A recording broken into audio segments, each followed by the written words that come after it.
Geo politics లో ఇది ultimate comedy అన్నమాట. బట్ ఆ కామెడీ కంటే ముందు ఒక చిన్న విషయం. నేను ఈ ఇన్ఫర్మేషన్ ఏదైతే ఉందో, ఈ ఇరాన్ కావచ్చు, ఇజ్రాయెల్ కావచ్చు, అమెరికా ఈ వార్ మధ్య సీజ్ ఫైర్ జరిగింది 2 వీక్స్ అని ట్రంప్ అనౌన్స్ చేసినప్పుడు వీడియో ఎందుకు చేయలేదంటే, డెఫినెట్ గా నాకు నమ్మకం ఉన్నింది ఖచ్చితంగా ఈ సీజ్ ఫైర్ అనేది డ్రామా ఫెయిల్ అవుతుంది అని. అన్నట్టుగానే ఈ ఏదైతే ఈవెంట్స్ ఉన్నాయో అటువైపే వెళ్తుంది. ఈ మళ్ళీ కాన్ఫ్లిక్ట్ ఎప్పుడైనా స్టార్ట్ అవ్వచ్చు. అండ్ ఇందులో మధ్యలో పాకిస్తాన్ చేస్తున్న కామెడీ ఏంటి, ఇవన్నీ కంప్లీట్ గా మాట్లాడుకుందాం. So let's begin. Recently Israel వచ్చేసి పాకిస్తాన్ పిఆర్ క్యాంపెయిన్ ని చాలా దారుణంగా అంటే దారుణంగా దెబ్బతీసింది. ఇజ్రాయెల్ ఏం చెప్పిందంటే, ఈ పాకిస్తాన్ ఏదైతే సీజ్ ఫైర్ డ్రామా ఆడుతుందో ఈ క్యాంపెయిన్ ని మేము సీరియస్ గా తీసుకోవట్లేదు, మేము పాకిస్తాన్ ని ఒక క్రెడిబుల్ ప్లేయర్ గా అనుకోవట్లేదు అని ఓపెన్ గా చెప్పింది ఇజ్రాయెల్. దీనికి రెస్పాన్స్ గా Pakistan defence minister Khawaja Asif Pakistan parliament లో నిలబడి ఏమన్నాడంటే, ఇజ్రాయెల్ కావచ్చు, ఇండియా కావచ్చు, వీళ్ళు ముస్లిం వరల్డ్ కి చాలా పెద్ద శత్రువులు అని అన్నాడు. ఈ ఆర్టికల్ చూడండి. Khawaja Asif urged Muslim world to safeguard Iran ceasefire and also Muslim world ని అతను అర్జ్ చేస్తున్నాడు, మీరు రికగ్నైజ్ చేయండి, ఇజ్రాయెల్ అండ్ ఇండియా చాలా పెద్ద శత్రువులు ముస్లిం కంట్రీస్ కి అని.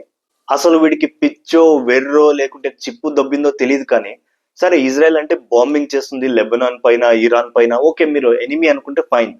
మధ్యలో ఇండియా ఏం చేసింది? భారత్ ఏమో న్యూట్రల్ గా ఉంది కదా, ప్రపంచంలో చాలా కంట్రీస్ న్యూట్రల్ గానే ఉండే. ఈ వార్ లో ఇండియా ఇజ్రాయెల్ కి సపోర్ట్ చేయలేదు, ఇరాన్ కి సపోర్ట్ చేయలేదు, న్యూట్రల్ గానే ఉంది. మళ్ళీ మేము మిగతా ముస్లిం కంట్రీస్ అన్నిటికీ శత్రువు ఎలా అవుతాం? పోనీ ఇండియాకి పాకిస్తాన్ కి తప్ప వేరే ఏ ఇస్లామిక్ కంట్రీతో అయినా సరే రిలేషన్స్ డ్యామేజ్ అయ్యాయా? లేదు. చాలా వరకు ఈవెన్ గల్ఫ్ కంట్రీస్ తో మనకు చాలా మంచి రిలేషన్స్ ఉన్నాయి. అండ్ ఈవెన్ వాళ్ళు మన ప్రైమ్ మినిస్టర్ కి హైయెస్ట్ సివిలియన్ అవార్డ్స్ కూడా చాలానే ఇచ్చున్నారు చాలా కంట్రీస్. మరి అలాంటప్పుడు మేము అంటే భారత్ ఎలా శత్రువు అవుతుంది? అంటే జస్ట్ వాళ్ళకు మనపై ఉన్న ద్వేషాన్ని, ఆ అక్కసుని వెళ్ళగక్కారనమాట పార్లమెంట్ లో. మన మీడియా కూడా ట్రంప్ న క్వశ్చన్ అడగాలి. మీరు అడగాలి ట్రంప్ ఏమంటే, మీరేమో favourite field marshal Asim Munir అని, ఫేవరెట్ ప్రైమ్ మినిస్టర్ అని చెప్పి షబాజ్ షరీఫ్ అని అంటారు కదా. మళ్ళీ అదే పాకిస్తాన్ గవర్నమెంట్ లో ఉన్న డిఫెన్స్ మినిస్టర్ పాకిస్తానీ ఎనిమీ ఒక ఇంకా చాలా ఎక్కువనే అన్నాడు మాటలు, అవన్నీ చెప్పలేను కూడా, చాలా వరస్ట్ గా మాట్లాడాడు. ఇలా మాట్లాడుతున్నాడు కదా. కానీ ఇజ్రాయెల్ ఏమో మీ పార్ట్నర్ కదా, మళ్ళీ మీ పార్ట్నర్ ని ఒక శత్రువు అంటుంది పాకిస్తాన్, దానిపై మీ ఒపీనియన్ ఏంటి అని ఇలాంటి క్రిటికల్ క్వశ్చన్స్ మనం మీడియా వేయాలి ట్రంప్ కి.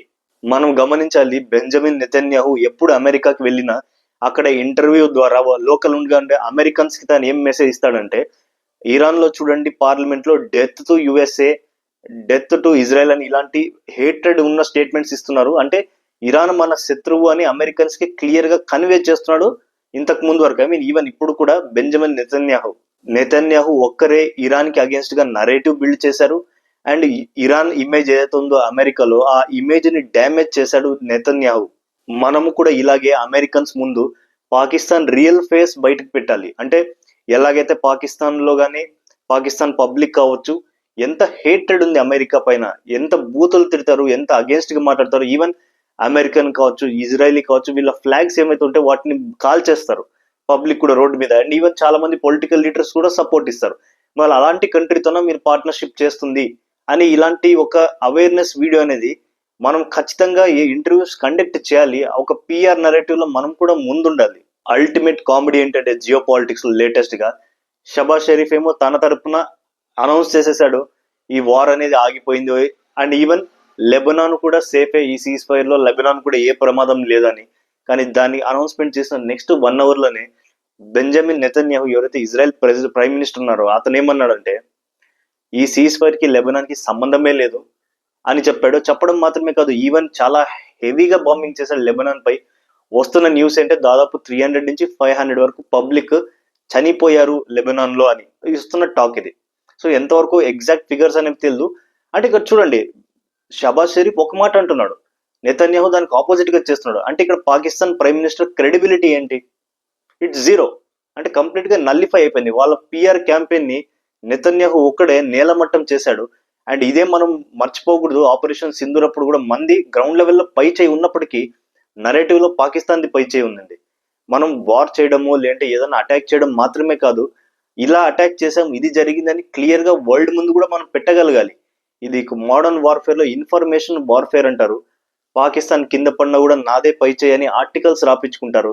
వీళ్ళ ఐడియాలజీ తగ్గట్టుగా జర్నలిస్టులు చాలా వరకు ఉన్నారు.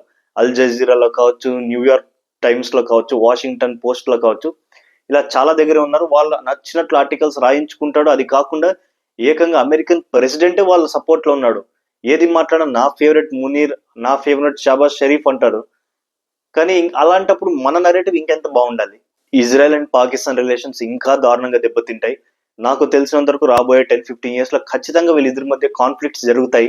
అండ్ ఇంకొకటి వరస్ట్ స్టేట్మెంట్ ఏమి ఇచ్చాడంటే Khawaja Asif defence minister, India కనుక మాపై మళ్ళీ ఏమైనా అటాక్ చేస్తే మేము ఈసారి కోల్కతా వరకు పోతాము, కోల్కతానైనా కానీ టార్గెట్ చేస్తాము అంటున్నాడు. దానికి రిటర్న్ గా కౌంటర్ ఇస్తూ మన డిఫెన్స్ మినిస్టర్ రాజ్నాథ్ సింగ్ గారు ఏమన్నారంటే, నువ్వు గనక ఇంకోసారి కోల్కతా వైపు చూడాలనుకున్న, అటాక్ చేయాలని ట్రై చేసినా కూడా పాకిస్తాన్ ఎన్ని ముక్కలు అవుతాయో అది దేవుడికి మాత్రమే తెలుసు అన్నారు. అంటే ఇంతకీ పాకిస్తాన్ స్ట్రాటజీ అంటే ఏంది? కొత్తగా కోల్కతా, ఢిల్లీ అనొచ్చు మన క్యాపిటల్, లేదా ముంబై అనొచ్చు ఫైనాన్షియల్ క్యాపిటల్. అది కాకుండా కోల్కతా అని ఎందుకు అన్నారు? మీరు గుర్తుపెట్టుకుంటే ఆపరేషన్ సింధూర్ లో పాకిస్తాన్ మన పంజాబ్, మన ఢిల్లీ, కాశ్మీర్ ఇవన్నీ టార్గెట్ చేసింది. కానీ మనం అన్నిటిని ఆపాం, మిసైల్స్ కావచ్చు, డ్రోన్స్ కావచ్చు. అందుకే పాకిస్తాన్ ఈసారి ఏం ట్రై చేస్తుందంటే, ఇండియాలో ఏదైతే మన దగ్గర ఉన్న డిఫెన్స్ ఎక్విప్మెంట్ ఉందో, ఎయిర్ డిఫెన్స్ సిస్టమ్స్ కావచ్చు, ఇవన్నీ ఒకే చోట ఫోకస్ అయి ఉండకూడదు. వాటిని వివిధ ప్రాంతాల్లో ఉండాలి అంటే మనం వేరే వేరే సిటీస్ ని టార్గెట్ చేస్తాము అని హెచ్చరిస్తే, ఆబ్వియస్లీ మనం అంటూ కొన్ని డిఫెన్స్ సిస్టమ్స్ కోల్కతా దగ్గర పెడతాము, కొన్ని బెంగళూరులో పెడతాము, కొన్ని హైదరాబాద్ లో పెడతాం. అలా మన స్ట్రెంత్ అనేది డిస్ట్రిబ్యూట్ అయిపోతుంది, ఒకే చోట కాన్సన్ట్రేట్ చేయలేము. ఇది వాళ్ళ నీచమైన ప్లాన్. అండ్ ఇంకొక చిన్న ఫన్నీ న్యూస్ కూడా యాడ్ చేస్తాను. రీసెంట్ గా పాకిస్తాన్ క్రికెట్ లో ఏం జరిగిందంటే, పిఎస్ఎల్ లో బాబర్ ఆజం ని ఒక క్వశ్చన్ అడిగాడు జర్నలిస్ట్. విరాట్ కోహ్లీ ఎలాగైతే బాగా మ్యాచెస్ ఆడి గేమ్స్ ఫినిష్ చేస్తాడో చేస్తూ మీరెందుకు అలా చేయలేకపోతున్నారంటే, దానికి బాబర్ ఆజం కొంచెం ఫ్రస్ట్రేట్ అయిపోయి, అలా ఎలా అంటారు, నన్ను కంపేర్ చేద్దండి కోహ్లీతో, నేను కూడా బాగానే గేమ్స్ ఫినిష్ చేస్తున్నాను అని. ఎవరికైనా సరే క్రికెట్ లో నాలెడ్జ్ ఉంటే ఫాలో అవుతుంటే పాకిస్తాన్ క్రికెట్ ని ఎప్పుడైనా కానీ, ఎప్పుడైనా బాబర్ ఆజం చేజింగ్ చేస్తూ వాళ్ళ టీం చాలా టఫ్ సిచ్యువేషన్ లో ట్రబుల్ లో ఉండి 4 wickets డౌన్ అయిపోయి, అరే ఇక్కడి నుంచి గెలవడం కష్టం అనిపించినప్పుడు సింగిల్ హ్యాండెడ్ గా తన ఒక్కడే ఒంటి చేత్తో మ్యాచ్ ని గెలిపించిన దాఖలాలేంది? నాకైతే ఒక్క ఇన్సిడెంట్ కూడా కనపడలేదు. మేబీ ఐ మిస్సింగ్ ఏదైనా 1 or 2 ఉండొచ్చు. బట్ విరాట్ కోహ్లీ కెరియర్ లో అలాంటివి చాలా ఉన్నాయి. ఖచ్చితంగా కరెక్టే, తను చెప్పిన దాంట్లో ఒక విషయం కరెక్ట్ ఏంటంటే, కోహ్లీని బాబర్తో కంపారిజన్ చేయకూడదు, అది ఇన్సల్ట్ కోహ్లీకి. అండ్ బాబర్ ఆజం విరాట్ కోహ్లీలో ఒక 20% కూడా కాదు. T20లో 100 స్ట్రైక్ రేట్ తో ఆడేవాడు ఎలా కంపేర్ అవుతాడు విరాట్ కోహ్లీతో? ఇది అల్టిమేట్ కామెడీ అన్నమాట. మొత్తం పిఎస్ఎల్ మొత్తం కాంట్రవర్సీస్, కామెడీతో నిండిపోయింది. ఏదైనా ఇంపార్టెంట్ న్యూస్ మళ్ళీ ఉంటే మీ ముందుకు వస్తాను. Until then thank you. And మర్చిపోకండి, ఛానల్ సబ్స్క్రైబ్ చేయండి, వీడియో లైక్ చేయండి, రీచ్ ఉంటుంది. Thank you.